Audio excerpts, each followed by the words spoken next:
Tak ada dalam surat ni soalan bidah.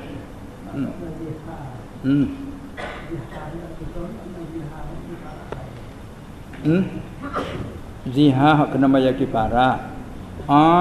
Zihar hak kena bayar kifarat dengan bahawa tidak diiringi dengan cerai. Misalnya dia kata pada isteri, anti alayya ka zahri ummi, tu lafaz ijma', engkau atasku seperti belakang ibuku. Lafaz lagu tu panggilnya zihar. Arti zihar ni menyerupakan isteri dengan juzuk ibu, menyerupa pada pihak haram. Tapi buat apa pergi bahasa pada zihar? Kerana zihar mustaq ambil daripada zahr. Zahr makna belakang. Sahabat dia orang Arab, dia kata dulu anti alayya ka zahri ummi. Maka ambil daripada kalimah zahri itulah dijadikan bab zihar. Fa'alah dia panggil zihar, fi'al. Tu lafaz dia ni. Apabila dia kata begitu, syaratnya serta dia tahu, kata haram, kata pula dengan sengaja, tidak dengan lupa. Pas dia tak iringi dengan cerai. Dia panggil jadi aid. Dia kita baca panggil aid.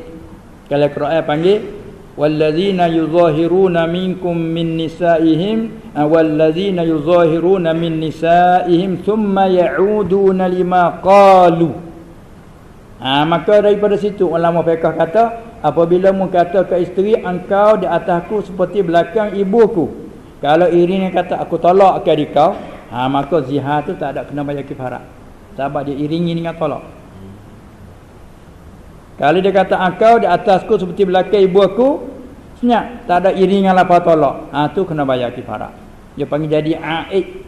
Sebab Tuhan sebut dalam Quran, wallazina yuzahiruna min nisaihim thumma ya'uduna lima qalu. Bapa kena murih gitu lalu, kerana cakap tu bohong. Dia dok kata isteri supaya ibu. Saya kata apa kata supaya ibu dah, sedangkan in ummahatuhum illa allai waladnahum. Tidak ada ibu malaikat hak beranak ke mung tu ibu mung. Isteri ni bukan ibu mung. Apa dia kata sebab ibu itu? Kena murih. Tak mudah lah zihar pun. Tapi kita tak mula zihar tak apa ya, senang pula dah. Ya asal tu, ya asal besarnya, salah besar. Kerana zaman Arab jahiliyah dulu tu jadi cerai isteri dengan apa tu. Bila Islam datang mari, tidak pakai cerai dengan apa itu. Hanya haram bila kita kata gitu. Lepas tu bila tu nak lepas kena bayar kifarat dengan fatahriru raqabatin min qabli ayyatamassa. Kena merdeka sahaya nak sebelum pada nak duduk. Kalau tidak tak boleh.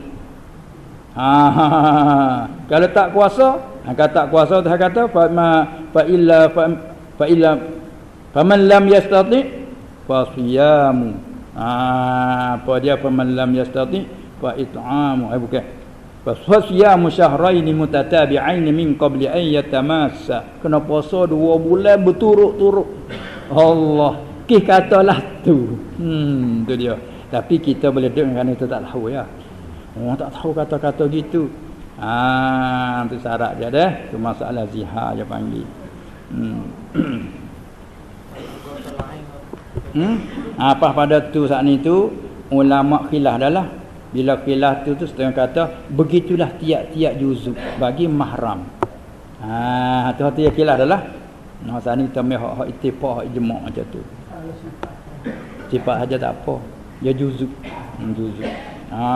Tu ada kata muka mu nak supaya muka mak aku.